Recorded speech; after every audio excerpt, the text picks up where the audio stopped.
Queridos irmãos e irmãs, na missa da manhã, eu fiz um comentário expositivo do texto segundo o sentido literal. Agora eu queria explorar um pouco o sentido moral do texto do Evangelho. A sequência que nós estamos acompanhando nesses dias, ela foi interrompida porque domingo passado víamos Jesus discutindo sobre o que é puro e o que é impuro. E depois desse episódio, no Evangelho de Marcos, ele sobe para Tiro. Tiro está no norte. Está na região que nós hoje que se encontra dentro do Líbano, do atual Líbano. Então, no Evangelho de hoje, ele sai de Ciro e ele estava indo para a Decápole. A Decápole está no sudeste da região a que ele está visitando. Mas o texto diz que ele passou por Sidônia, ou seja, ele subiu. Ele subiu para Sidônia e depois desceu para a Decápole. Eram 10 cidades, tem esse nome por causa disso, são 10 cidades, e aquelas 10 cidades hoje fazem parte da Síria, da Jordânia, basicamente, ou seja, do outro lado do Mar da Galileia. Por que ele fez isso? Por que, ao invés de fazer um caminho direto, ele subiu e ficou mais um tempo naquela região? Por um motivo muito simples. Ele faz o que ele quer. Ele anda por onde ele quer. Ele não está preso aos nossos esquemas. Se nós lemos o texto e dizemos, não, mas mais lógico seria descer para o sul. Por que ele foi para o norte? Inclusive, alguns exegetas até comentam, isso aqui é um erro de São Marcos, que São Marcos está supondo que Sidônia está no sul, no caminho para a Decápole, ali, digamos, no norte do Mar da Galileia.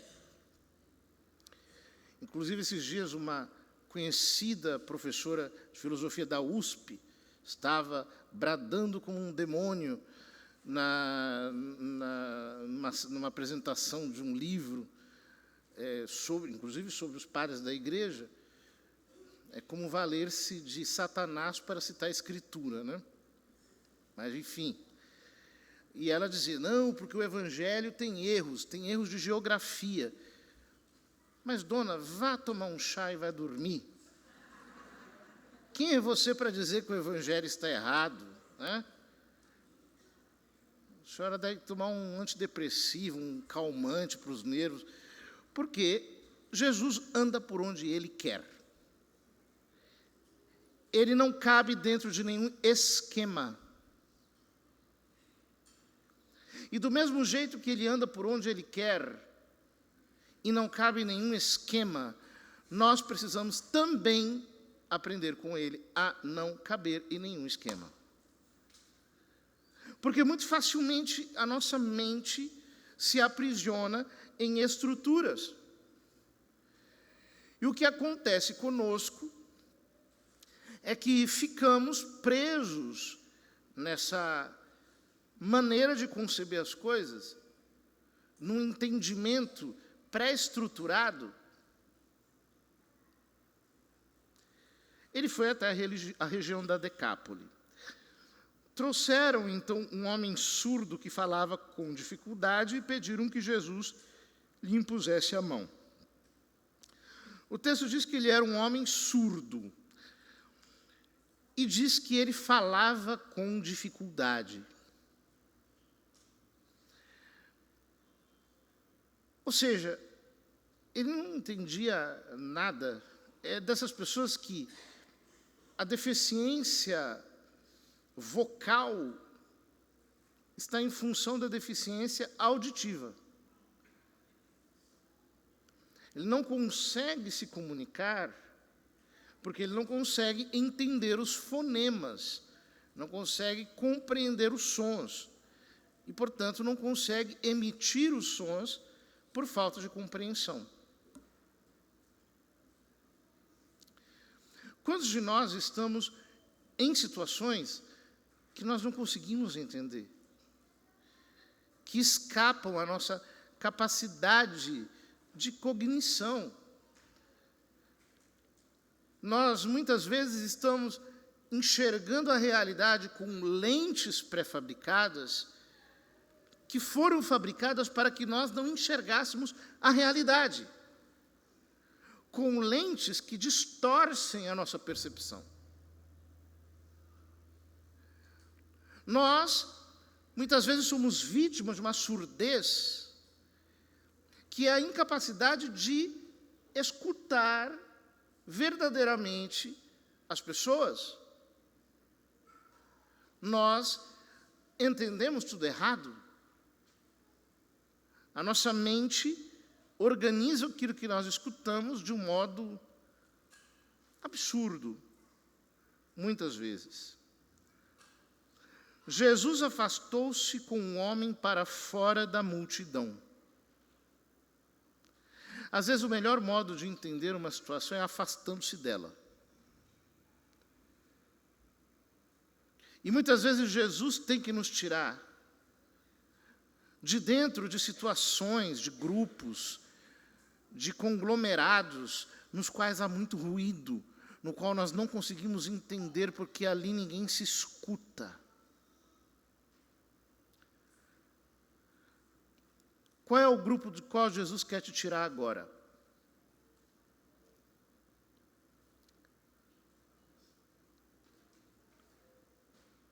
Qual é a panela? O grupo de trabalho? A rodinha?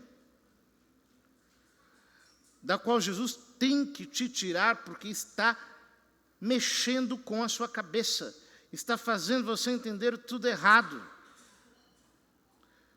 Às vezes nós precisamos deixar o Senhor nos afastar um pouco, porque é na distância que nós conseguimos entender.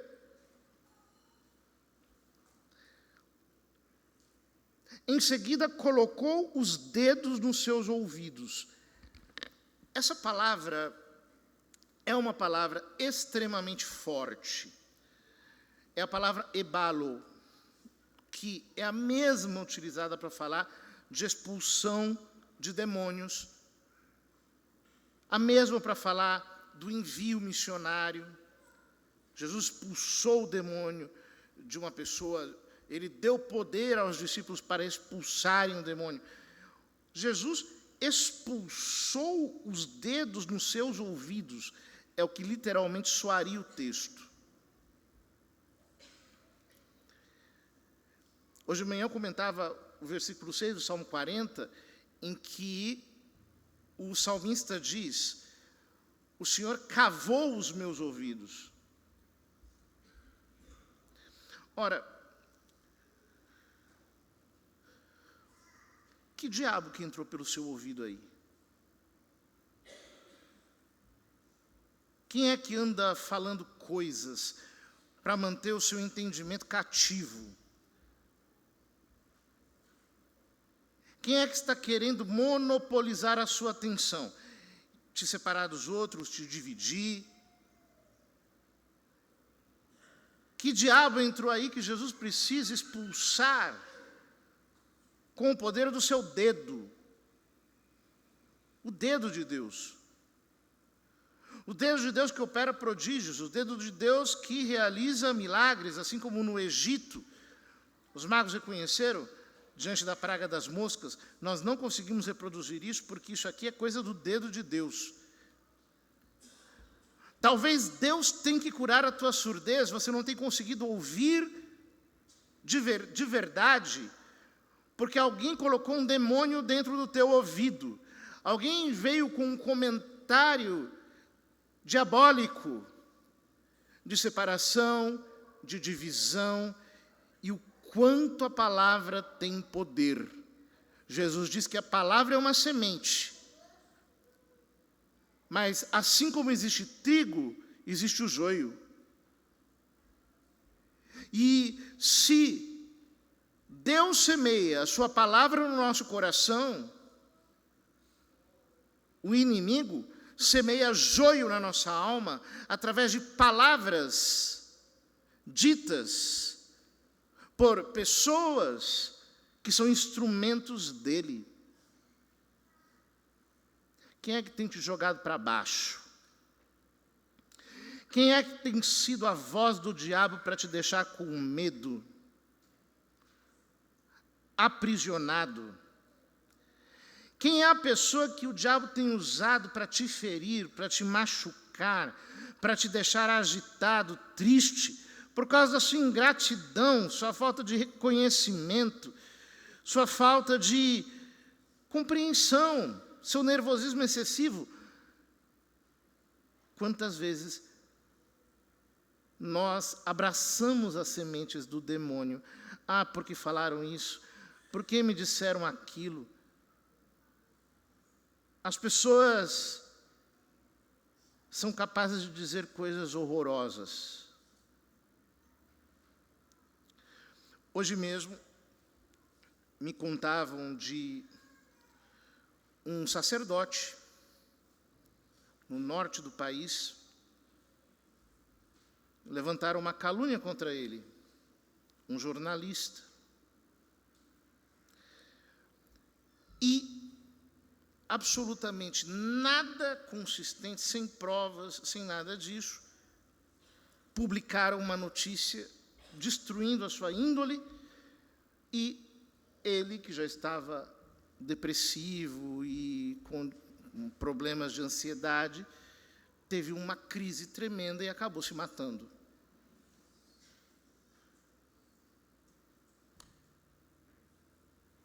Aí depois o jornalista diz, não, era uma investigação só, nós não sabemos se... Tarde demais. Quem é o jornalista que o diabo tem usado para te trazer más notícias? Para deixar o seu espírito angustiado, para te levar para a morte, para te levar para o desejo de autossupressão. Cuspiu e com a saliva tocou a língua dele. Vejam que coisa. Cuspiu e com a saliva tocou a língua dele. Para nós, hoje, isso é sumamente nojento. Com a nossa compreensão de asepsia hoje em dia. Muito embora, né? Tem gente aí que uma noite beija 20 bocas, mas tudo bem. Cada um cuide dos seus micróbios. Mas, para nós é um pouco nojento esse gesto. Mas nos tempos de Jesus não era assim. Alguns consideravam que a saliva tinha um efeito terapêutico, curativo. E, de fato, tem alguma plausibilidade. Por quê? Vocês sabem, qualquer nutricionista sabe, que antes de comer, uma meia hora antes, a gente tem que tomar um pouco de água para a produção de saliva. Por quê? Se a gente come devagar, mastiga, saliva bem a comida, a gente facilita o processo de digestão. Porque a saliva tem ácido. Ela, de alguma maneira, começa a tratar aquilo que nós estamos comendo. Inclusive, pessoas que cuidam disso, né, têm mais dificuldade de pegar infecção alimentar. Porque a própria saliva já começa a destruir aquilo que ele está ingerindo, se tem alguma coisa não muito católica ali no meio. Ora, então, nos tempos de Jesus, era muito comum que as pessoas cuspissem nas feridas para poder ajudar na cicatrização, para poder desinfeccionar. Ou seja, Jesus toca na língua daquele homem. Porque a língua tem veneno. A língua precisa ser curada. A língua precisa ser tratada com o sopro de Deus, com o Espírito de Deus. A língua tem que ser sarada, inclusive porque a língua fere. A língua mata. A língua inferniza. São Tiago, num trecho da epístola que nós estamos lendo, na segunda leitura dos domingos, desde o domingo passado até alguns domingos à frente, diz que a língua é um mundo de iniquidade. Assim como uma pequena chama, diz ele, é capaz de incendiar toda uma floresta, nós estamos vendo isso agora no Brasil, embora a imprensa não comente nada sobre isso, mas estamos tendo muitas queimadas no país.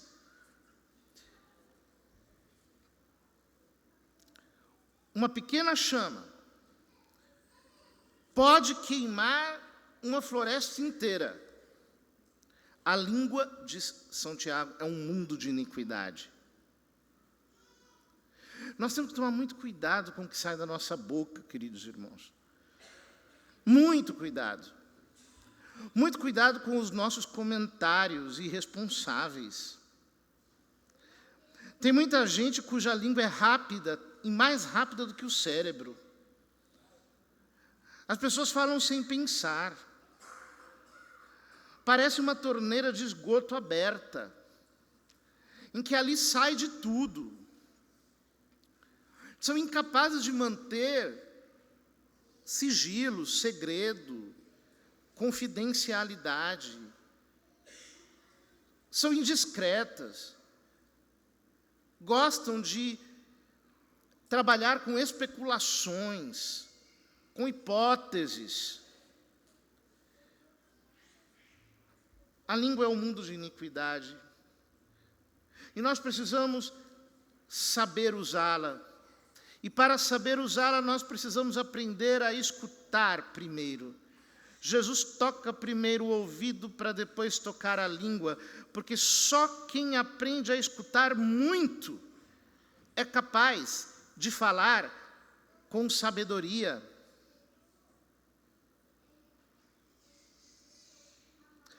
Olhando para o céu, suspirou e disse. Jesus olha para o céu.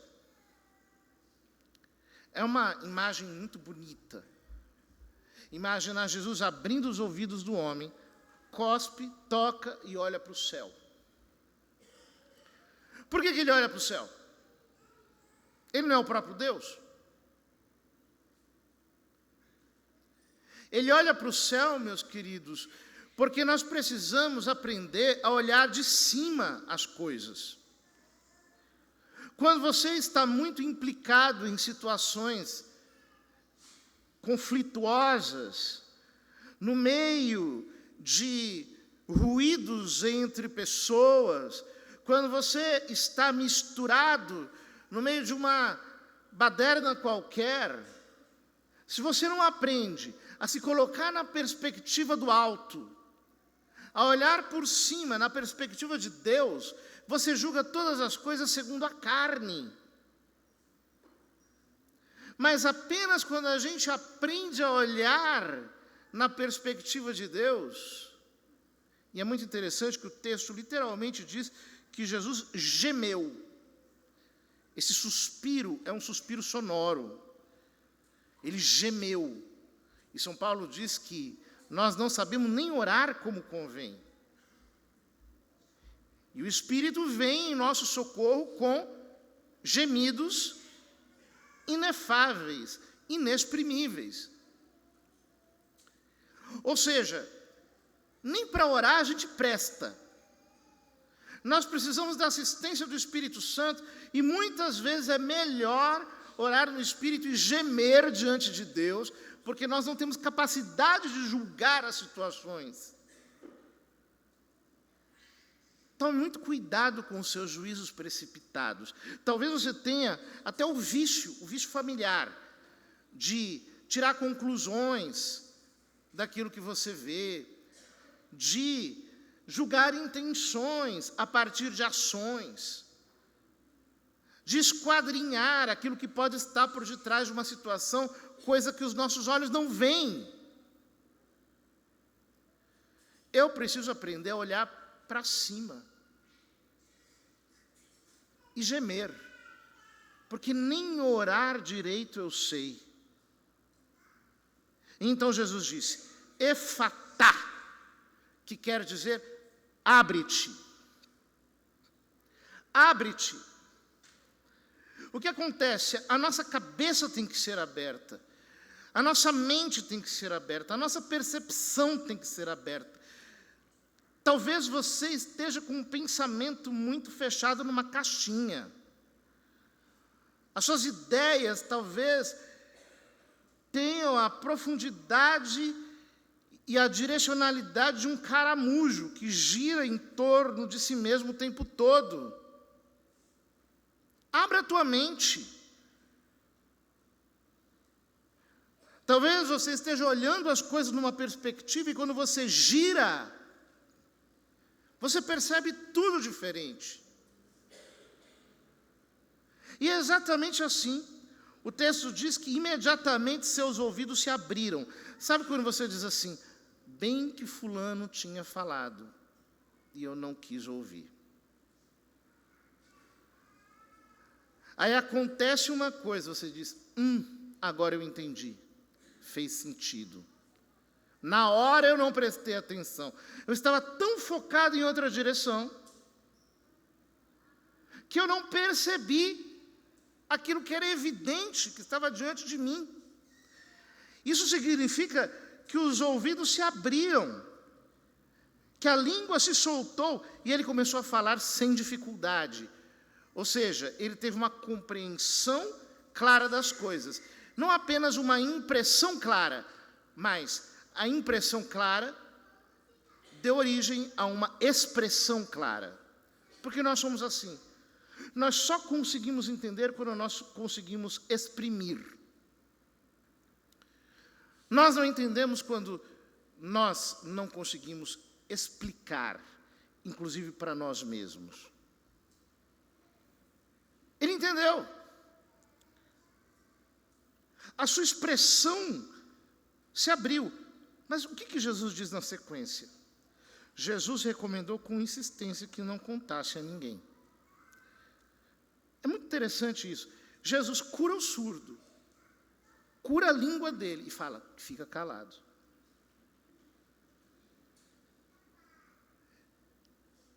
Como assim? Esse homem está gaguejando há não sei quanto tempo.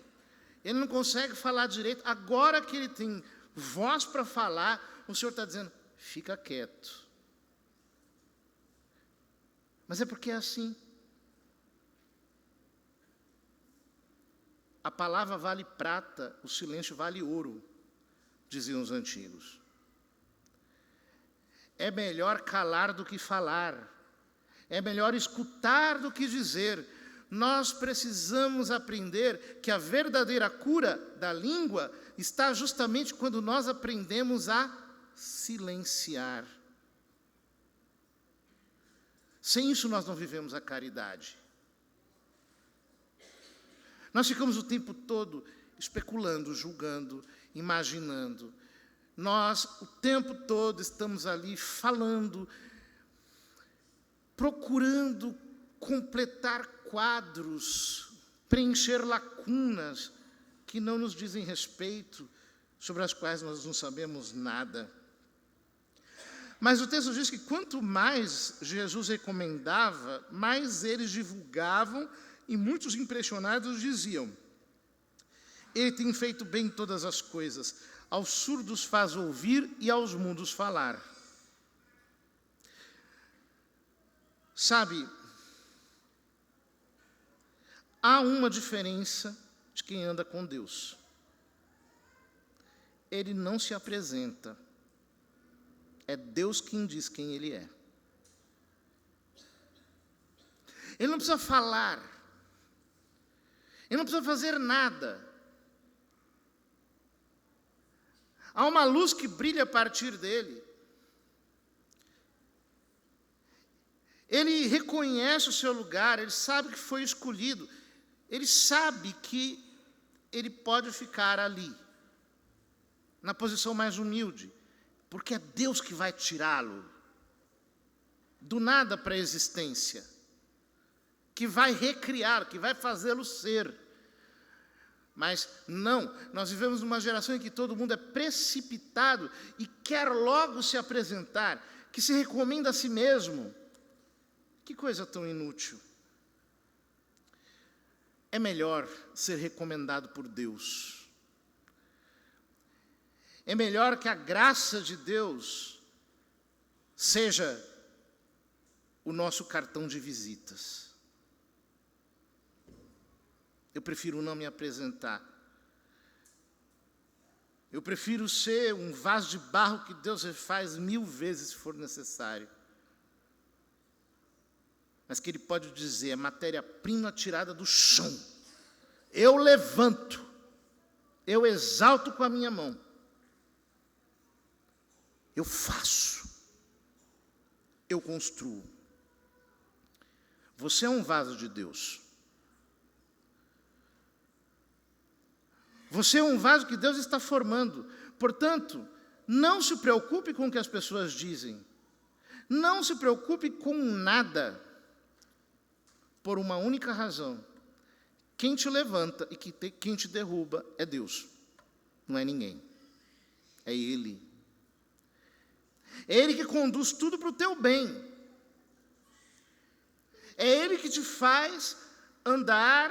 É Ele que te faz seguir um caminho que nem você sabe qual é, porque não tem lógica humana. Você vai daqui para lá, de lá para cá. Não cabe na cabeça de homem nenhum. Pois é. É o inexplicável de Deus que precisa acontecer na nossa vida. Repara muito bem quem você tem ouvido. Comece a ouvir o outro lado. Comece a dar razão. Não se deixe enquadrar. Não se coloque em nenhum círculo. Tenha uma mente aberta e ensinável. Deixa Jesus te tirar da multidão. Deixa Ele te ensinar. Deixa Ele te inspirar. Porque só isso é que vai salvar a sua percepção. Irmãos, nós precisamos ser mais sábios no ouvir e no falar. Que o dedo de Deus te cure no dia de hoje. Que Ele expulse os demônios dos teus ouvidos. E que Ele toque na tua língua, para que você fale apenas o que é necessário para a glória de Deus.